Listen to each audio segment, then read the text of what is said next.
run pretty fast. I mean, for a lady. Well, thank you, sir. I consider that a very great compliment. Shall we get warm by the fire? Okay. I can't get used to this cold climate. Is that why you got the fireplace on all the time, lady? Doesn't feel like it's for the warmth, honestly.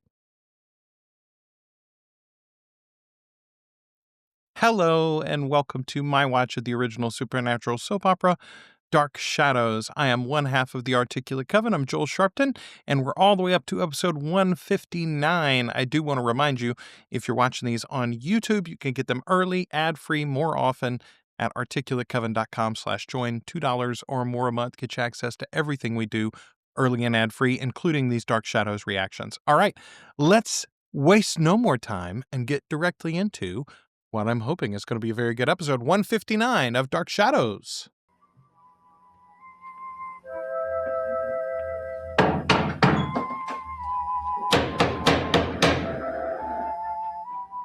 I'm going to guess Frank.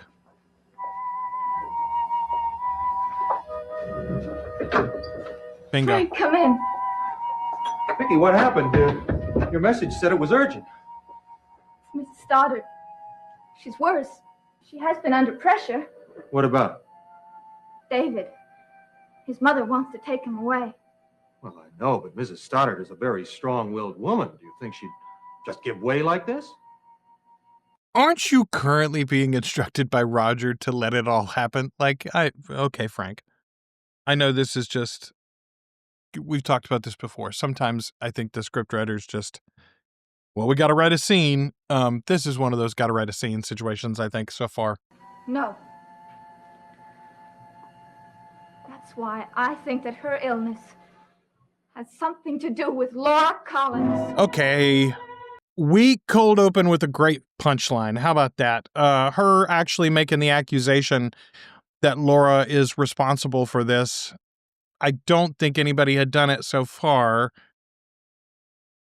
Vicky was beginning to put it together last episode, but just barely. I wonder if Lara will be in this one, other than sneaking into the house like she did recently. Mrs. Stoddard wanted to see you. Oh, she did? What about? She wouldn't say. But that's why I left that urgent message for you. Yes, I'm afraid I wasn't available. It's all right, because it wouldn't have made any difference. You couldn't have gotten here in time. Just after I called you, she went into that coma. She's right, of course. He couldn't have gotten here anyway. But let's just talk about, what was he unavailable doing? Since the whole reason he's in Collins is to work for, or Collinsport is to work for the Collins family and the Stoddards. Like, this literally your bread and your butter, sir. What does he want? He wants to get her into a hospital so he can do some more extensive testing than he was able to do here. Why doesn't she go? Does she have some kind of fear of doctors and hospitals? No, it's not it. She doesn't want to leave this house. I mean, You must remember that she hasn't been out of here for 18 years. Yeah, literally, Frank, since you were a small boy, she hasn't left this house. But the boy's father wants to promote this kind of relationship between the mother and the son. And legally, you don't have a leg to stand on.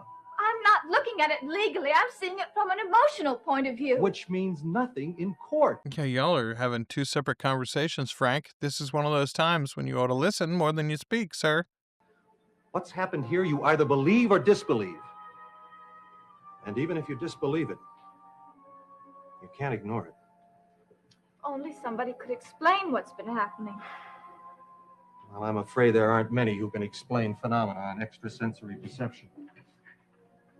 Well, this place seems to be full of it. Boy, that was a turn in the conversation. They weren't talking about that stuff at all. I mean, I guess they are referring to the ongoing storyline of the fact that there was a Laura Murdoch, et cetera, for several generations now. Always died by fire. There's a professor at Dartmouth. Professor? Of parapsychology. What's that? Well, that's the study of extrasensory perception and supernatural phenomena. That sounds a little way out. But isn't that what's been happening here?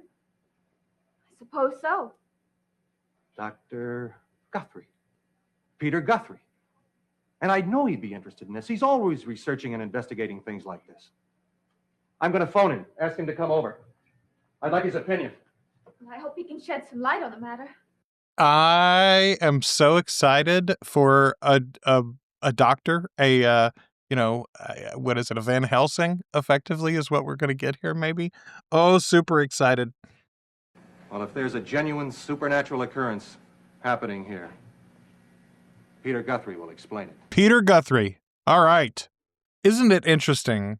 I don't know. It's interesting to me. Maybe it's not to you. This is Laura's cottage here, so I guess we're going to see Laura. Isn't it interesting that we didn't really have any great build-up to Laura's arrival in town? There was just this mysterious woman. And yet, for Peter Guthrie, we're like, just wait until Peter Guthrie gets here. You can run pretty fast. I mean, for a lady. Well, thank you, sir. I consider that a very great compliment. Shall we get warm by the fire? Okay. I can't get used to this cold climate. Is that why you got the fireplace on all the time, lady? Doesn't feel like it's for the warmth, honestly. How am I doing? Very well. Why don't you put another log on? Can I? Really? Of course. Oh, boy. Which one should I take? This one? Anyone you like. You're in charge of the fire. I think I will take this one. They're not going to burn him, are they? Right now? Listen to the crackling. It's a wonderful sound. Sounds like guns going off. Oh, boy, look at the sparks going up the chimney. All the way up into the sky. Thanks for letting me do that. You can take care of the fire anytime you want to, David.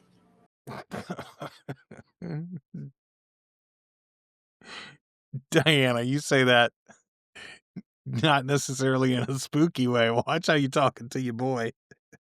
I have to bring some more from the outside. No, I don't want you to carry them. Let me carry them. Are you sure you're strong enough? Of course I am. All right, fine. Boy, without the soundtrack, this scene would almost be sweet. David, we must never let anyone come between us. Who would want to do that? But I don't know. There was someone who might... But that will never happen.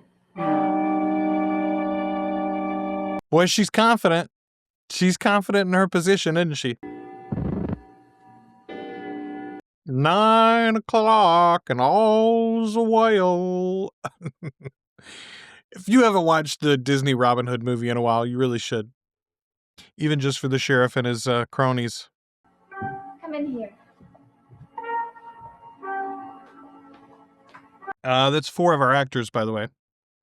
Vicky and Frank and Laura and David. Will she get better? David will only know that after the doctor examines her at the hospital.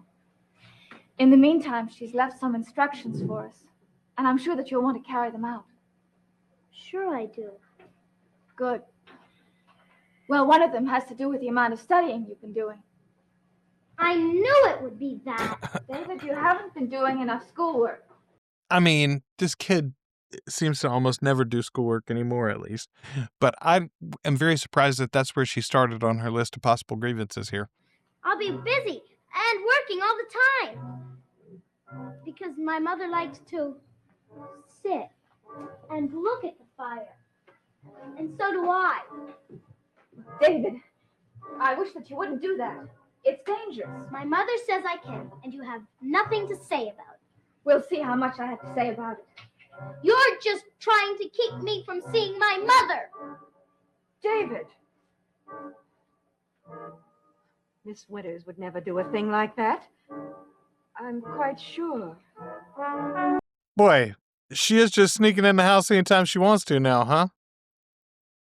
That's the problem, folks. Listen, be careful who you let move into the cottage in your backyard. I know we all got that cottage, and we all feel like we want to help somebody that's down on their luck, like you know, an estranged ex-wife who's been in the sanitarium. David, I want you to apologize. But she's trying to give me a lot to do, so I won't be able to see you. That's not true. Is it, Vicky? No, it isn't. You see? Yes, but she said that I couldn't have breakfast with you in the morning. I didn't quite say that. Well, what did you say? Good, no stank on that comment there, huh? Ooh, boy. It's hard to say that sentence more disdainfully, I think. I didn't realize that I was keeping David from his studies. I didn't mean to blame you. It's not your fault. But you must understand with Mrs. Stoddard so sick. Well, we have to try and keep things running as smoothly as possible. Oh, I agree with you completely. You're a very bright and loyal girl. Boy, it's like threat, politeness. The Malay is killing it. Thank you. Did you notice how I backed you up about David's studies? Yes? And how willing I was to make adjustments? Yes, you saved me from quite a scrap with him. Oh, I'm very glad about that. However, I am a little disappointed in you, Vicky. Why? Well, because you were so helpful to me in that very difficult beginning with David. But right now, you're not backing me up. I wonder why. What have you done for me lately? Can you tell me? I don't know. Mrs. Collins, whatever I do it for David. Now, you can't ask for more than that. Oh, yes, I can. David is my son. I represent his past, his future. I think you should recognize this. Stand behind me. It's way behind, probably. In my dust trail. In the ash of my departure. Of course, I want to help you, but I have my responsibilities. To David or to Mrs. Stoddard? To both. Don't you also have them to yourself? Yes. To make the right decision. Well then, for your sake, I hope you do so. Because no matter what, I will get David. Ominous statement after ominous statement. Okay, good conclusion to that episode. Not a great one overall, but Diana Malay, boy, what a performance from this woman. I mean, like, genuinely, she is just killing it in every single episode here. I love this character. I love this storyline. I am excited for much, much more of her to come. Although I wonder how long it's going to last. Here we are. We're at episode 160. Just 52 episodes, I think, away from Barnabas. And you can get these more often, early, ad-free at articulatecoven.com/join if you are not already a member of the Patreon. We appreciate you to everyone who already supports the show. And if you're not in a position to do so, thanks for commenting. Thanks for sharing the show and the channel with friends. And thank you for just watching and listening. We appreciate you.